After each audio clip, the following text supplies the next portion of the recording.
Morning, good to be here. Look forward to this group. I think all players are pretty attacking, so we'll see how it pans out. Well, the O'Sullivan break-off didn't bode well. Yeah, it might be a bit rusty.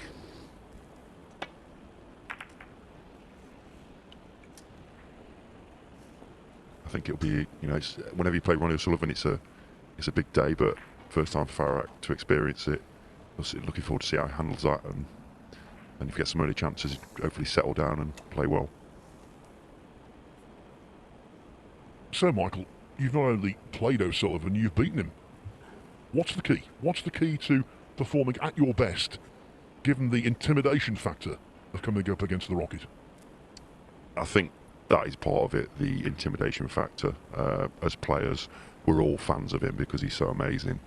But when you play him, you have to sort of put that aside and just play your own game. And that's something I've always been able to do, funnily enough. I don't really never bother doing playing. I just get on what I'm doing. And if I play well, I've got a chance. But yes, I think it's very, very easy to be intimidated. So you've got to try and get over that, really. And play well, because even if he plays bad, it's probably all right. Well, bad for him is all right for most.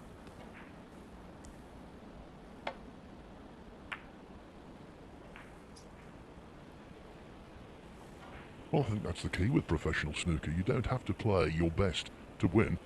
You just have to play better than the other guy on the day. And sometimes even that isn't sufficient.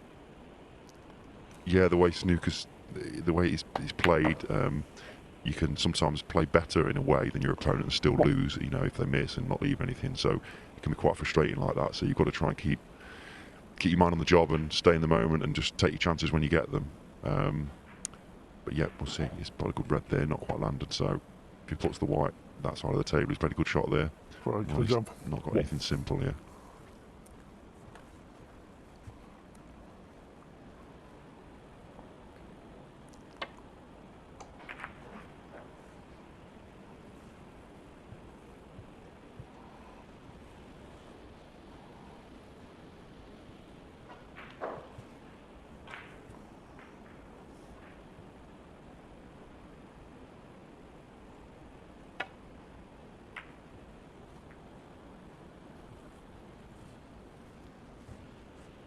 I'll get this in early so you can get your entries in early. We've got another competition for you today.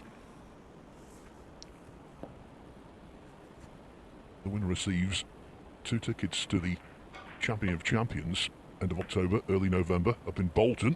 Always. The double kiss is narrowly avoided. And the 2 tickets will be for Ronnie O'Sullivan's group. So you will get to see the Rocket at least on one occasion.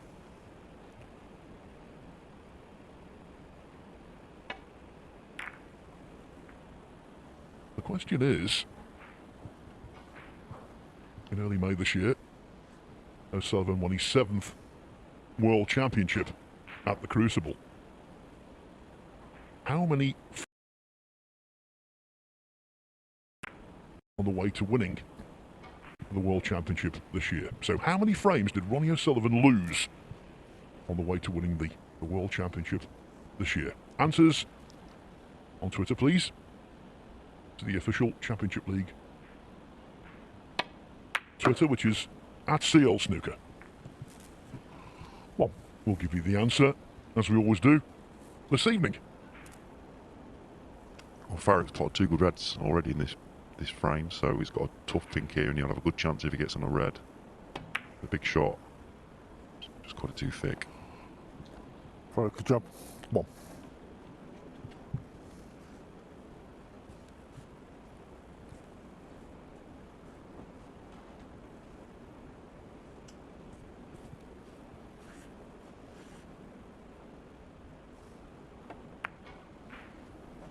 Well,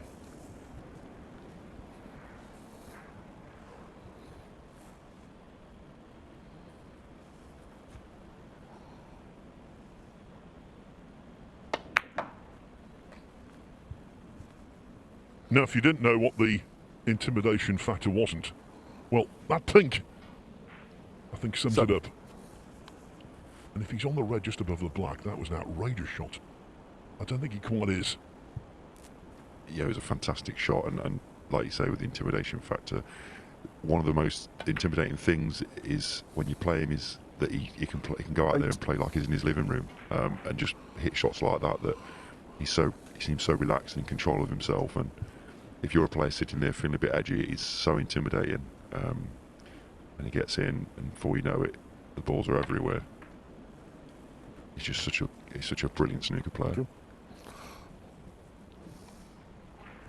Everyone, of course, zoned in on the fact it was his 7th world title, which was a 15.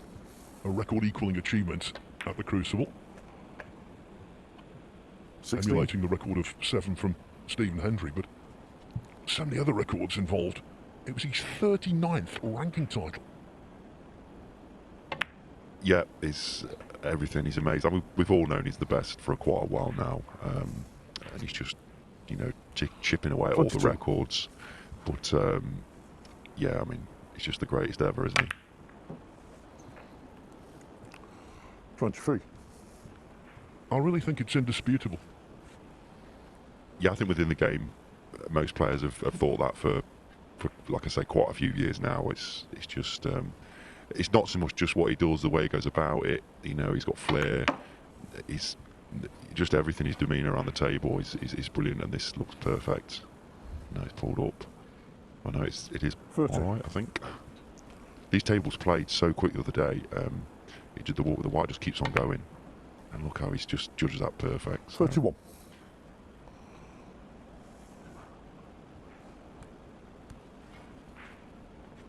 Like, this isn't easy.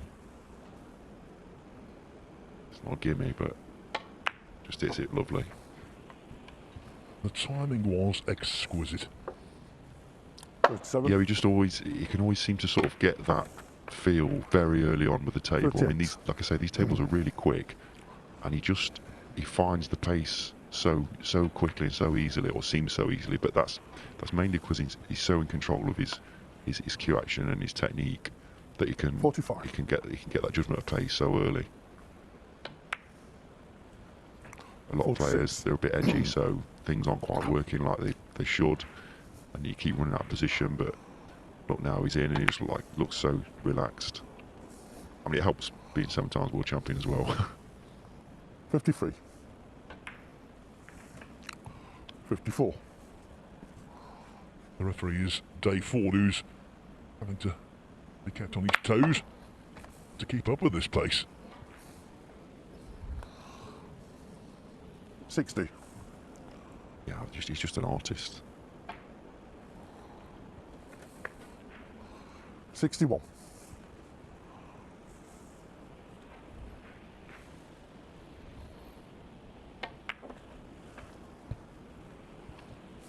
64 in front, 59 on, so the first frame 66. is effectively in the books. Might play a cannon here. Yeah, 67. been a little bit unlucky.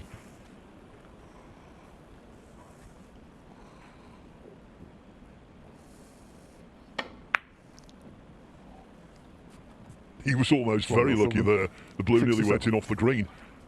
67 should be enough. I think Ajaib is just coming back because it's the first frame and he wants to knock a few in.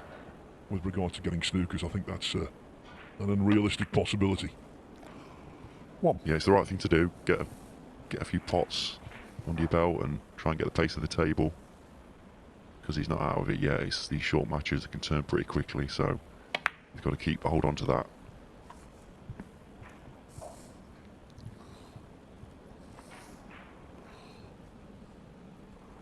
8.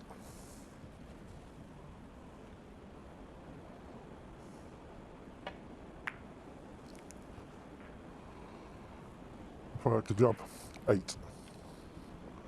I think if I was playing O'Sullivan, one of the problems I'd feel as though I was some form of hindrance because he plays so quickly. Normally, if one player dictates the pace of a match, it's a slow player who grinds the other one down. But with him, I always find that players do tend to speed up. Yeah, I think for a slow player to slow it down, people have got to miss and give them a chance to do that. But with Ronnie, if he gets to the table and he gets the balls open, and he'll just keep potting. So it's nothing anyone can do about it. yeah, if you just keep potting balls, you know, nobody can do anything about it, and that's what he does a lot. I also feel psychologically a lot of players go in against him and have imposter syndrome. They feel inferior, and they are. But the point is, you've got to try and bridge that gap and tell yourself, I can beat him on my day. Yep, No. definitely. You know, whenever you play him, you're the second best player out there. But you've got to sort of remind yourself that the way snooker is as a game, it doesn't. You know, if you get to the table and take your chances, 50. it doesn't matter who you're playing, and you've got to sort of 17. believe that you can play to a level that's good enough to win. So it's easier said than done, but 20. you know, it's doable. It happens all the time. 24. And of course, his fellow top players, they don't have that problem. They know they can compete. 29. Yes, they have, obviously, with the success they've had, all the top players, they've got that belief instilled in them, so they can easily compete.